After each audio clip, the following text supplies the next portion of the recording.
Good morning students.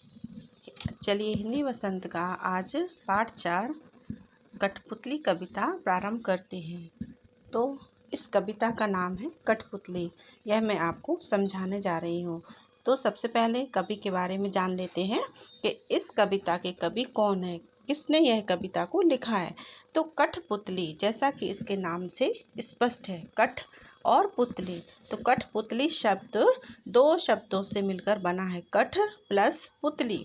तो कठ का अर्थ होता है काठ यानी कि लकड़ी, और पुतली मीन्स गुड़िया यानी कि लकड़ी की गुड़िया। लकड़ी की गुड़िया बनाकर उसको नचाया जाता है।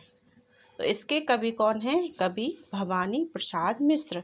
तो कवि भवानी प्रसाद मिश्र जी ने यह कविता लिखी है, कठपुतली।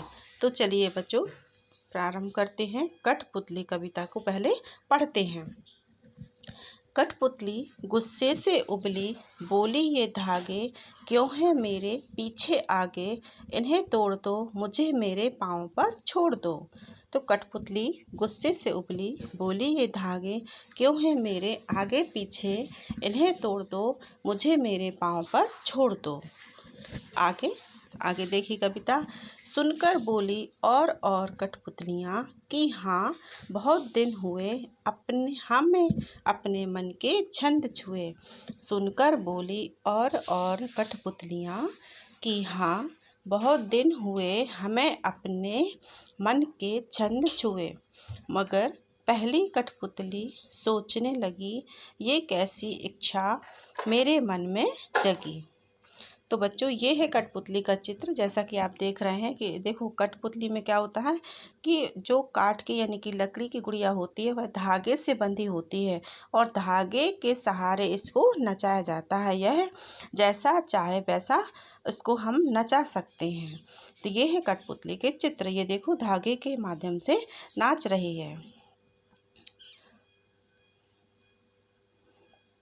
चलिए अब हम कठपुतली के बारे में आपको बताएंगे। कठपुतली कहाँ पर सबसे ज़्यादा प्रसिद्ध है? तो कठपुतली राजस्थान की प्राचीन कला है। कहाँ पर यह प्रसिद्ध है? कहाँ की यह प्राचीन लोक कला है? राजस्थान की।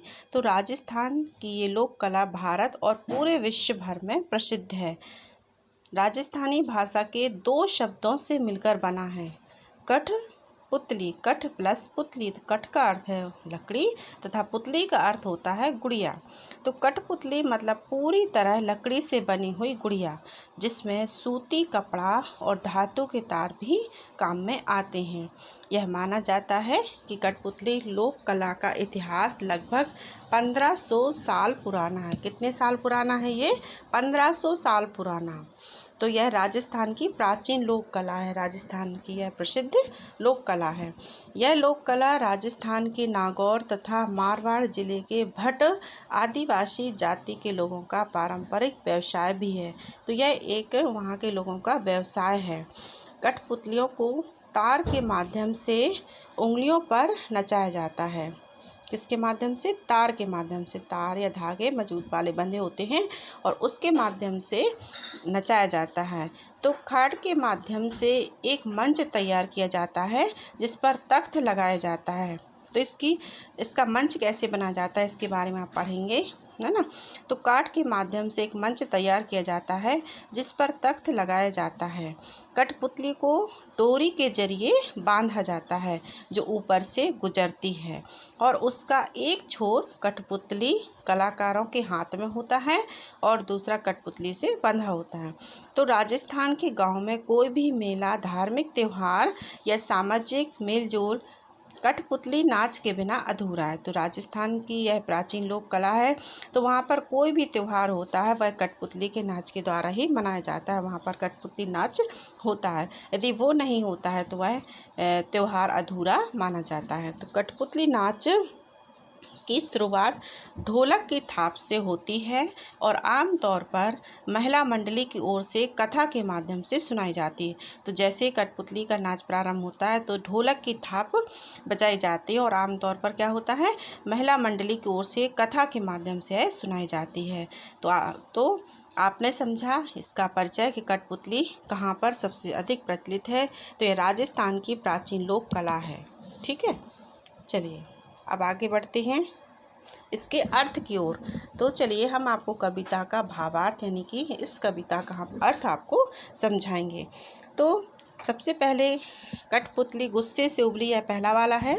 कठपुतली गुस्से से उबली, बोली ये धागे क्यों है मेरे आगे पीछे, इन्हें तोड़ दो मुझे मेरे पाँव पर छोड़ दो।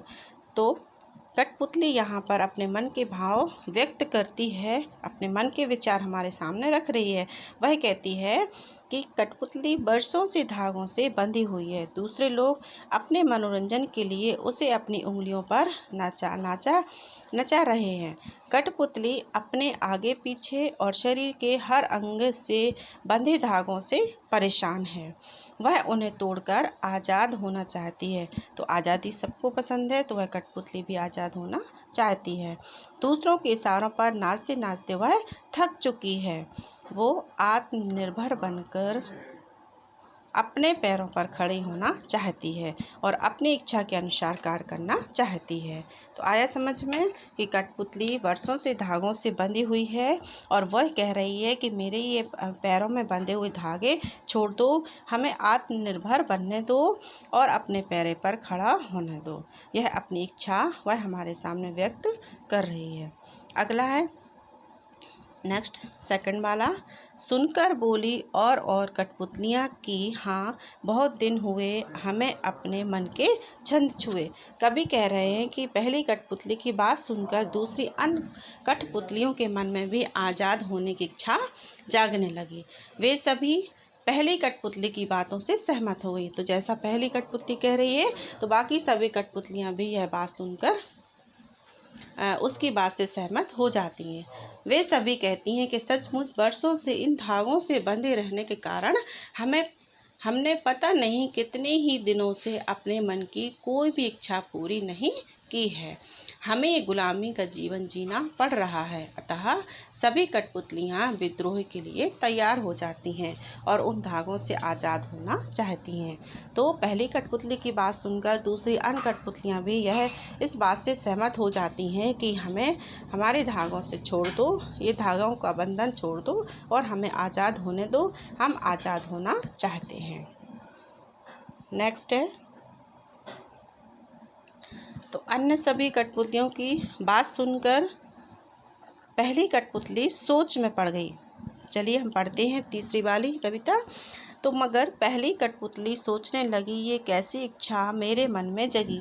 तो अन्य सभी कठपुतलियों की बात सुनकर पहली कठपुतली सोच में पड़ जाती है। वह सोचती है कि मैंने तो केवल अपनी आज़ादी के बारे में ही सोचा था, लेकिन अब तो मेरे साथ बाकी भी सभी कठपुतलियाँ आज़ाद होना चाहती है ना। तो पहले क्या हुआ कि पहले एक ही कठपुतली अपने मन की भावना व्यक्त करती है, वो कहती है मुझे छोड़ दो और मुझे यह धागे के जीवन से आज़ाद होने दो। लेकिन जब वह पहली कठपुतली यह बात कहती है तो अन्य कठपुतलियाँ भी उसके साथ तैयार हो जाती हैं। तो अब अंत में वो सभी कठपुतलियों की बात सुनकर पहली कठपुतली सोच में पड़ जाती है, अरे पहले तो हम ही अकेले कह रहे थे और अब तो हमारे साथ सभी कठपुतलियाँ भी यही चाहती हैं, मतलब सबके मन की इच्छा यही है। तो जबकि सबके स्वतंत्रता की जिम्मेदारी भी पहली कठपुतली के ऊपर आ जाती है, तो वह सोचती है कि हम सभी के इस आज़ाद होने की इच्छा का परिणाम आखिर क्या होगा। आज़ाद होने के बाद क्या वह स्वयं अपने पैरों पर खड़ी हो पाएंगी। अब वो सोचने लगती है कि यदि हम आज़ाद हो गए तो क्या हम अपने पैरों पर खड़े हो पाएंगे, क्या बाकी की कठपुतलियाँ इस आज़ादी का सही उपयोग कर पाएंगी। वह यह मन में सोच रही है, कहीं ऐसा ना हो कि अन्य कठपुतलियाँ इस आज़ादी का गलत फ़ायदा उठा लें। अब अंत में पहली कठपुतली सोचती है मुझे बहुत ही सोच समझकर कोई भी कदम उठाना होगा, क्योंकि अब यहाँ केवल मेरी बात नहीं बल्कि मेरे साथ कई अन्य कठपुतलियों के जीवन का भी सवाल है। तो यह पहली कठपुतली अन्य कठपुतलियों की बात सुनकर सोचने लगती है, वह सोच में डूब जाती है कि कहीं ऐसा ना हो कि हमारे साथ और भी कठपुतलियाँ आज़ाद हो गई तो क्या वे स्वतंत्र रह सकती हैं, बिना धागे के बिना सहारे के अपने पैरों पर खड़ी हो पाएंगी। तो यह वह सोचने लगती है। तो यह तो अभी मेरी ही बात नहीं बल्कि मेरे साथ अन्य कठपुतलियों के जीवन का भी सवाल है। तो चलिए अंत में हम इस कविता के निष्कर्ष की ओर चलते हैं कि इसका निष्कर्ष क्या है। तो हमारे कवि श्री भवानी प्रसाद मिश्र जी ने इस कविता का यह निष्कर्ष निकाला है कि हम सबको अपनी आज़ादी बहुत प्यारी होती है। बंधन में कोई भी रहना नहीं चाहता, परंतु जब हमारे द्वारा लिए गए एक निर्णय का असर दूसरों पर भी पड़ता है, तो ऐसी स्थिति में हमें कोई भी फैसला बहुत ही सोच समझकर लेना चाहिए। तो इस कविता का निष्कर्ष यह है कि हम सबको तो अपनी आज़ादी बहुत प्यारी होता है, लेकिन हमें कोई भी निर्णय सोच समझकर लेना चाहिए। पहले सोचना चाहिए कि जो हम निर्णय लेने जा रहे हैं वह हमारे लिए सही है या गलत। तो ऐसी स्थिति में हमें कोई भी फैसला बहुत ही सोच समझकर लेना चाहिए। तो बच्चों, ये था हमारा कठपुतली कविता का भावार्थ, जो मैंने आपको इस कविता के माध्यम से समझाया। मुझे उम्मीद है कि आप सबको समझ में आया होगा। इस वीडियो को ध्यान से सुनना और इस कविता की पंक्तियाँ और इसका भावार्थ अपनी कॉपी में सभी लोग नोट करेंगे। Okay, thank you and have a nice day.